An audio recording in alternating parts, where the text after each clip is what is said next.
Muy buenos días, docentes focalizados por el programa Todos Aprender. Mi nombre es Carmen Celina Quintero Barrios, tutora de la IE de COGI de Mulcoacungui del distrito de Santa Marta.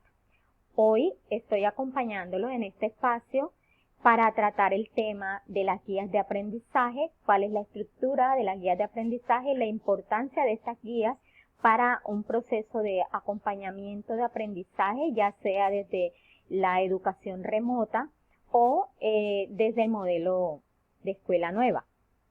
Nuestro objetivo fundamental es reconocer el valor que tiene la guía de aprendizaje como un instrumento que ayuda a gestionar las interacciones entre docentes y estudiantes y mediar el uso de los recursos para la educación a distancia.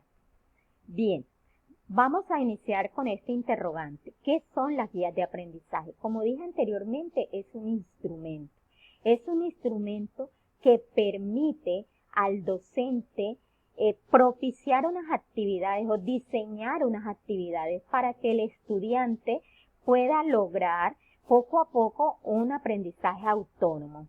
¿De qué manera se logra este aprendizaje autónomo? Es decir, ¿de qué manera podemos nosotros lograr que los estudiantes sean capaces o adquieran las habilidades para desarrollar ellos mismos estas actividades y darse cuenta de cómo va avanzando su proceso de aprendizaje ya sin contar con el docente en ese espacio real, ¿no? Las guías de aprendizaje son un recurso flexible. Al ser flexible, permite pactar o acordar unos tiempos, unas actividades. Esas actividades van de acuerdo a unos ritmos de aprendizaje. También estas guías son unas guías prácticas porque poco a poco nosotros les estamos orientando a los niños a través de un diálogo constante. Cuando ellos leen, parece que estuvieran hablando, su maestro le estuviera hablando. Entonces, es por ello que el maestro debe ser un mediador de esas guías, de esas actividades que están allí a través de ese lenguaje escrito. Ese lenguaje escrito debe ser lo más claro, lo más sencillo posible, debe estar cargado de motivación, de unas instrucciones no muy confusas para que el niño pueda irlas desarrollando y no tenga muchas dificultades para desarrollar la guía solo. Es también un instrumento dinamizador. ¿Qué quiere decir eso? Dinamizador es que activa el aprendizaje. Todas las actividades que nosotros le proponemos al estudiante allí tienen una razón de ser, tienen un objetivo, y es que el estudiante sea capaz de realizarla a través de las orientaciones, leyendo las conceptualizaciones y los ejemplos que le propone el maestro. ¿Por qué es importante trabajar con las guías de aprendizaje? Las guías de aprendizaje primero promueven el trabajo individual, el trabajo en equipo, con unas actividades didácticas que propicien la reflexión constante o permanente, el aprendizaje colaborativo por medio de la interacción, el diálogo, como lo dije anteriormente, la participación activa del sujeto que aprende, en este caso es el niño, y la construcción social de conocimiento, o sea, darse cuenta que aunque el maestro no esté a su lado, él es capaz de desarrollar esas habilidades de comprensión, de reflexión, actividades prácticas, actividades de seguimiento, de autorregulación y de autoevaluación de su propio proceso. Segundo, las guías de aprendizaje respetan el avance al propio ritmo de aprendizaje del estudiante y fomenta el desarrollo del espíritu investigativo y la autonomía. Incentivan también el aprender a aprender, el aprender a hacer, el aprender a comunicarse y, más importante aún, el aprender a convivir.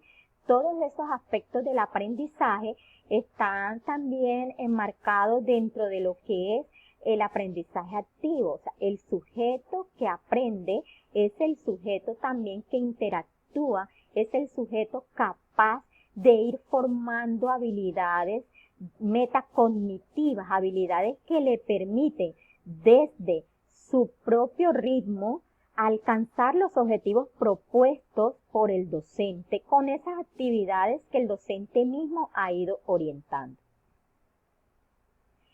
Bien, ¿Cómo se estructura una guía de aprendizaje? Entonces, la guía de aprendizaje que nos orienta el Ministerio de Educación y que nos orienta el mismo programa Todos Aprender, está contemplado dentro de ese mismo modelo de aprendizaje activo, modelo de aprendizaje significativo. Es decir, tiene una estructura definida en donde hay unos momentos precisos con unos objetivos y unos propósitos para lograr poco a poco que el niño, desde la activación de los presaberes, llegue hasta la práctica y sea capaz de comparar esas actividades que él realiza con lo que ha venido aprendiendo y finalmente él pueda concluir de qué manera él va aprendiendo, de qué manera él va desarrollando esas actividades con la ayuda de un docente que por supuesto en ese momento no está a su lado, pero con ese lenguaje, repito, con el lenguaje que, y hago énfasis allí, con esa manera en que el profesor idea o diseña las orientaciones, es capaz de realizar cada una de las actividades que allí se encuentran. Bien, tenemos un momento de identificación. Ese momento de identificación de la guía de aprendizaje, vemos allí todo lo que es la identificación del establecimiento educativo y también el objetivo de aprendizaje. Si nosotros vemos aquí en el objetivo de aprendizaje, nos damos cuenta que no hay unos estándares escritos en la guía de aprendizaje. La razón, los estándares ya nosotros los tenemos en las planeaciones de aula. Entonces, en nuestras guías de aprendizaje tienen un objetivo alineado con esos estándares de calidad. Un segundo momento es el momento ya de exploración. Es la segunda parte de la guía, es un momento de exploración. Como nosotros hemos venido desarrollando en nuestras clases, el momento de exploración es el momento de activación de saberes previos. Pero en esta guía de aprendizaje hay una introducción primero, en donde el maestro motiva al estudiante, en donde el maestro se dirige al estudiante para activarle ese aprendizaje que él quiere que realice. Entonces lo saluda, aquí tenemos varios ejemplos en donde se saluda al niño, en donde se le va a decir, se le invita a resolver un problema, se le indica también los tiempos que vamos a tener para la realización de la guía, si debe comunicarse o cuáles son los medios de comunicación que tenemos para que el niño esté en contacto con el maestro. También se le va diciendo todas esas orientaciones que yo requiero dentro del material, digamos, estoy utilizando el material del programa o los materiales que manda el Ministerio de Educación con nuestros textos, pues lo vamos a remitir a esas páginas para que el niño sepa a dónde debe ir para realizar las actividades. Un momento de activación de los saberes previos, que es el que estamos compartiendo también, lleva esta parte que dice, ¿qué voy a aprender? Entonces, ¿en qué voy a aprender? En este ejemplo, le estamos diciendo al niño, bueno, vas a aprender sobre los sonidos, sobre las vocales, vas a aprender sobre la vocal A. Le dice también que esto lo va a hacer con la ayuda de un adulto que va a repasar y lo llevamos a hacerle un pequeño diagnóstico al niño de lo que él está aprendiendo. Vemos aquí unos ejemplos. Le decimos dónde están las páginas, le decimos cómo debe ir poco a poco realizando esa actividad de exploración. Pasamos entonces a un momento de estructuración. Este momento de estructuración es el momento de la conceptualización del mismo aprendizaje, ¿no? Del mismo conocimiento. Entonces, lo que estoy aprendiendo es el momento en donde se le dan las orientaciones al niño para que desempeñe este papel de estudiante que activa el mismo su conocimiento, en donde él tiene que ir mirando para que sus conocimientos o esos, digamos, esas teorías o las conceptualizaciones, las lecturas, las comprensiones de lectura que el profesor quiere que él realice para a partir de allí generar el aprendizaje.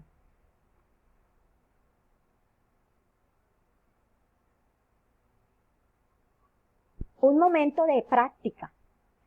El momento de la práctica, digamos que es ese momento en donde yo como estudiante, con la ayuda del maestro y sus orientaciones, me doy cuenta qué tanto aprendí. Entonces voy practicando a través de unos ejercicios que él me ha ido asignando. Me puede dar un link, si también es posible la conexión, puedo ir a un link para ver un video. Entonces aquí el estudiante en el momento de la práctica se va a dar cuenta que él es capaz de revisar su propio aprendizaje, que es capaz de revisar su trabajo, de revisar el ejercicio que está haciendo, de comparar el ejercicio con los conceptos que tiene anteriores y darse cuenta cómo lo está aplicando.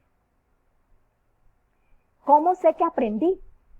Entonces, en cómo sé que aprendí, vemos que el maestro puede organizar allí una serie de actividades también, que la puede hacer en familia, que la puede hacer con la orientación de un adulto, si son muy pequeños, como este caso del ejemplo, vemos aquí que le da un reto para aprender en casa, en donde practica el abecedario, y también aprendiendo en familia. En este caso habla de palabras de la lengua materna, se escriben con los sonidos estudiados y se les pide que ellos dibujen elementos o cosas que tengan en su lengua materna con esos sonidos estudiados. Y por otro lado, se incluyen allí unos cuadros o unas rejillas que permiten al niño muy pequeño, con la ayuda del padre de familia, o en niños más grandes, ver qué tanto él ha ido aprendiendo a través de unos ítems. Entonces aquí las tareas tienen como propósito evaluar la comprensión de los conceptos y recoger evidencias, identificar las dificultades del niño para el resolver la guía o las actividades que están allí, tener un insumo de valoración de la calidad de la guía también para poder ajustarla en futuros diseños. Se puede invitar a los estudiantes a presentar una bitácora también o un diario de aprendizaje de qué aprendió en determinada fecha.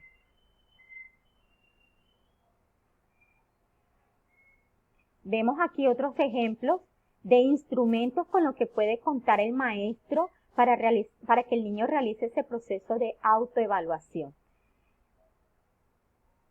Algunas sugerencias para diseñar una guía de aprendizaje. Con esto vamos a dar por terminado nuestro